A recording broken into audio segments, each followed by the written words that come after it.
brought to you by Nova शुद्ध घी।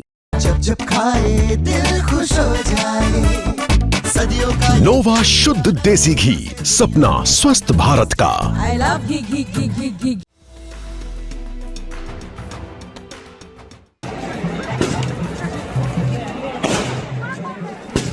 2024 के लोकसभा चुनाव में बीजेपी ने बड़ा जोर लगाया था कि किसी तरह से हैदराबाद असदुद्दीन ओवैसी के कब्जे से छीन लिया जाए।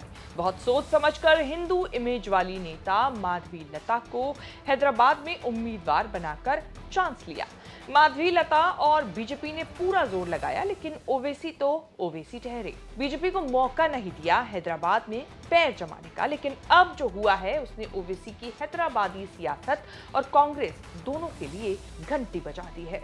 अखिल भारतीय विद्यार्थी परिषद यानी एबीवीपी बीजेपी का संगठन नहीं है, लेकिन बीजेपी से कम भी नहीं है।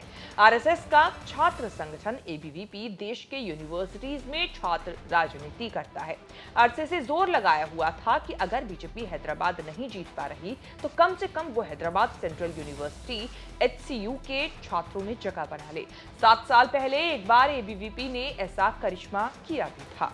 7 साल से कांग्रेस के एनएसयूआई, लेफ्ट के एसएफआई और दलितों के छात्र संगठन एएसए छात्र संगठनों ने दबदबा बनाया हुआ था। एबीवीपी 7 साल बाद हैदराबाद में इतिहास पलटा है तो मुसलमानों के गढ़ ओवैसी के गढ़ और कांग्रेस के गढ़ तेलंगाना की हैदराबाद सेंट्रल यूनिवर्सिटी छात्र संघ चुनावों में एबीवीपी ने करिश्मा करते हुए सारे के सारे 6 पदों पर बड़े अंतर से चुनाव जीत लिया।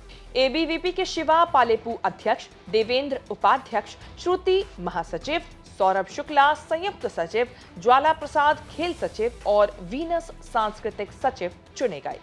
हैदराबाद यूनिवर्सिटी में दिल्ली यूनिवर्सिटी के बाद छात्र संघ चुनाव हुए थे। डूसू में भी एबीवीपी ने बड़ी जीत हासिल की। एनएसयूआई के हिस्से में बस उपाध्यक्ष का पद आ पाया। डूसू से पहले पंजाब यूनिवर्सिटी में भी एबीवीपी ने जीत हासिल की थी। यूनिवर्सिटीज चुनावों में एबीवीपी की लगातार जीत की चर्चा ऐसे हो रही है कि नौजवानों के बीच राइट विंग पॉलिटिक्स की दखल तेजी से बढ़ रही है। जेन-ज़ी को लेकर चल रही डिबेट में हैदराबाद में एबीवीपी की जीत की बहुत चर्चा हो रही है।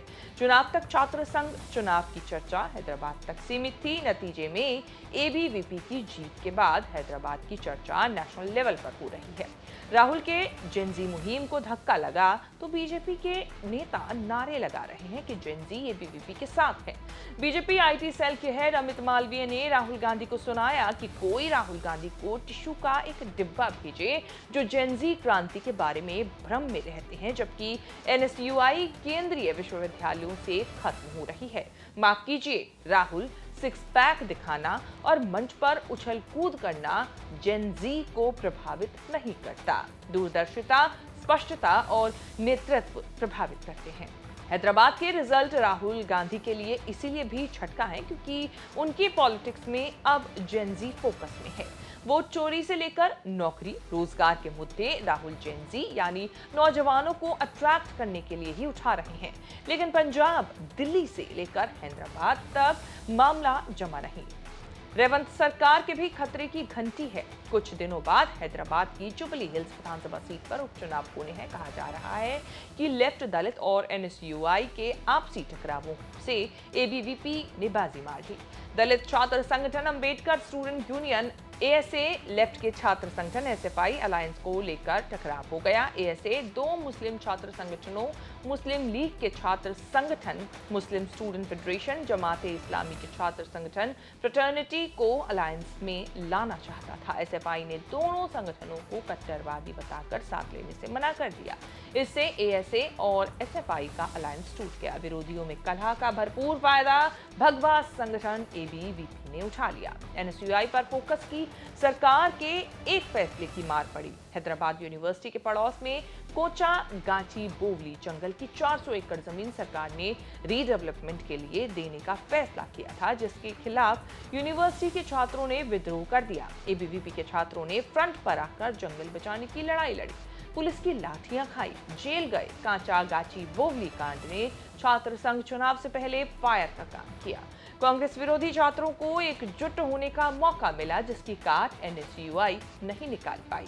छात्रों ने इतना बड़ा आंदोलन छेड़ा कि सरकार को बैकफुट पर आना पड़ा। मामला कोर्ट में जाने पर सरकार के फैसले पर रोक लग गई।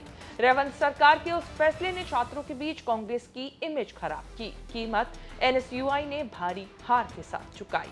एबीवीपी की जीत जिस यूनिवर्सिटी में हुई, उसी यूनिवर्सिटी में रोहित वेमुला की मौत को लेकर हंगामा होता रहा।